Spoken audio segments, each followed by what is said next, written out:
Okay guys, there is no problem in this. Actually, I made a mistake in copying the data. This was not in the actual problem, this was not 4 times, this was 400 times. तो उससे क्या होता है, 400 times आप करोगे ना तो ये चीज जो है रेशियो जो है वो 2 आता। ठीक है, सो ठीक है, हमने जो डेटा लिया है उसके हिसाब से ये प्रॉब्लम बिल्कुल हमने सही करी है।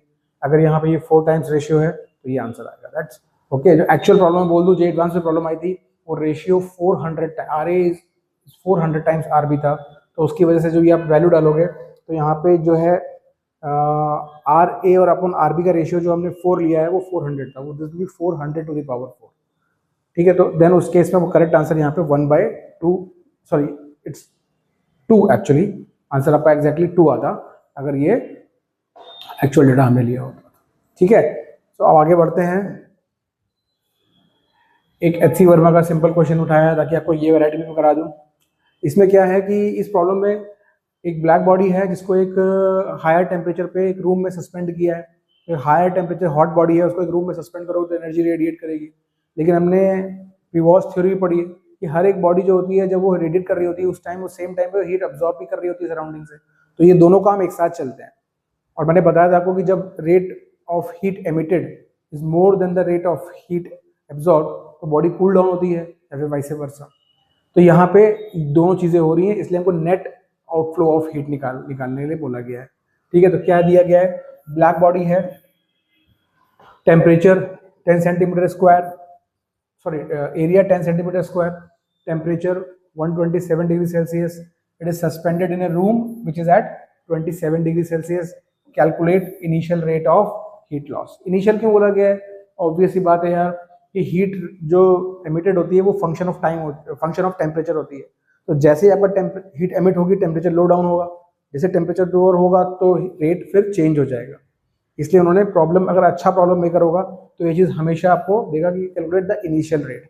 जस्ट आपने जब उसको सस्पेंड किया उस समय क्या उसका रेट ऑफ हीट लॉस होगा। देखो डेल्टा यू का सीधा फॉर्मूला होता है, देखो यार हीट एनर्जी रेडिएटेड होती है ई ए सिग्मा टी की पावर 4। ई तो 1 हो जाएगा क्योंकि ब्लैक बॉडी बोला उन्होंने, तो ए सिग्मा टी की पावर 4 ये एनर्जी रेडिएटेड है। जो सराउंडिंग है वो भी क्या कर रही होगी, मतलब वो सराउंडिंग से एब्जॉर्ब भी कर रही होगी, तो सराउंडिंग से जो एब्जॉर्प्शन का रेट होता है वो भी क्या होगा, A sigma T naught to the power 4।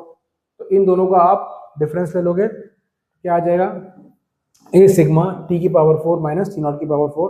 This is the net rate of heat loss और गेन, राइट, डिपेंडिंग ऑन कि व्हाट इज द सिनेरियो। तो इस केस में it is net heat loss और उसकी वैल्यू आएगी, यहाँ पे आप वैल्यूज डाल दोगे।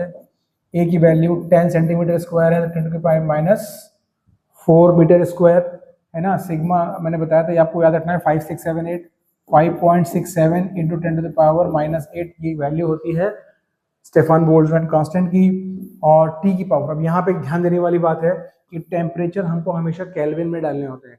ये जो फॉर्मूला है इसमें temperature has to be put in the absolute scale. तो यहाँ पे टी की पावर 4 मतलब 273 plus 127, so that will be 400 to the power 4 minus 300 to the power 4 because 27 is 300, 273 plus 27। तो इसको आप पूरा कैलकुलेट करोगे डियर, तो ये 0.99 वॉट आपका आ जाएगा। ठीक है, बिकॉज रिमेंबर दिस थिंग, ये है क्या actually, this is the heat energy radiated पर सेकेंड, तो बेसिकली ये पावर रेडिएटेड है, तो हमेशा ये 0.99 वॉट में आएगा। इसका आंसर यूनिट में गलतियां मत करना। ठीक, अब एक और प्रॉब्लम देख लेते हैं इसका। ये भी वीन्स डिस्प्लेसमेंट लॉ का एक एप्लीकेशन है। आपको बताया था कि एस्ट्रोफिजिक्स में वीन्स डिस्प्लेसमेंट लॉ की काफी ज्यादा इंपॉर्टेंस है, राइट, क्योंकि हम स्टार्स का टेम्परेचर इसी से जज करते हैं। तो उसी पे एक प्रॉब्लम बनाई गई है, एचसी वर्मा से उठाई मैंने। इसमें क्या है कि लाइट फ्रॉम सन से जो हमारे पास लाइट पहुंच रही है, मतलब अभी इलेक्ट्रोमैग्नेटिक स्पेक्ट्रम जो पूरा सन से हमें मिलता है तो उसको हम लाइट फ्रॉम सन बोल रहे हैं। एक्चुअली हम सिर्फ लाइट जनरली बोलते हैं जो विजिबल लाइट होती है, हमको पता होती है, लेकिन उस विजिबल लाइट के अलावा बहुत सारी इनविजिबल रेडिएशन भी होते हैं, gamma rays, X rays, ultraviolet, right, infrared, ये सब रेडिएशन भी प्रेजेंट, माइक्रोवेव्स, रेडियो वेव्स, ये सब कुछ प्रेजेंट होता है।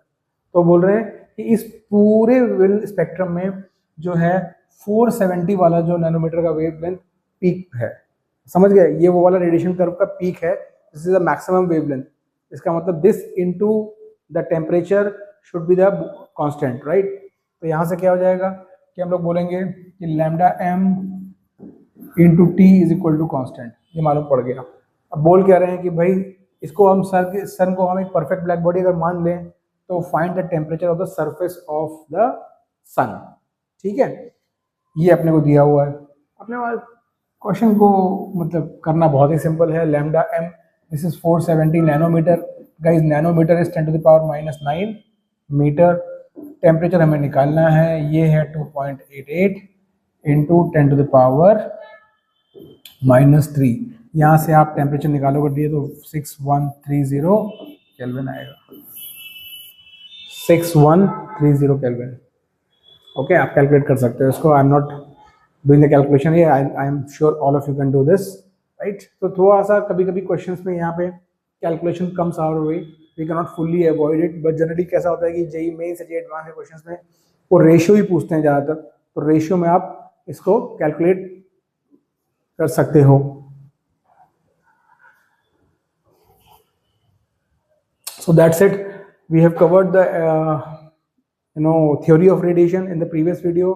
We have covered few sample questions or the variety of questions, Wien's displacement law, right, and Stefan Boltzmann's law, net rate of heat loss, ये सब हमने कवर कर लिया है। अब इसमें जो पेंडिंग पार्ट है, मतलब रेडिएशन का जो छोटा सा एक मॉड्यूल है जो अभी जेई मेंस से अलग हो गया है, सिर्फ जेई एडवांस के सिलेबस में है, that is Newton's law of cooling, right? So Newton's law of cooling mein I will record a separate video that you can follow, right?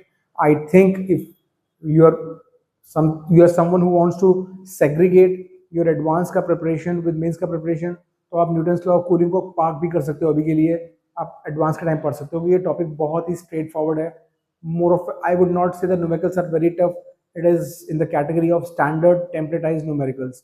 तो ये मैकेनिक्स की प्रॉब्लम नहीं जो इन डेप्थ लर्निंग रिक्वायर करते हैं। तो आप न्यूटन्स लॉ ऑफ कूलिंग को अपने एडवांस की जर्नी का हिस्सा भी बना सकते हो, अभी अगर आपको बाकी चीज़ों पर फोकस करना है तो। Thank you.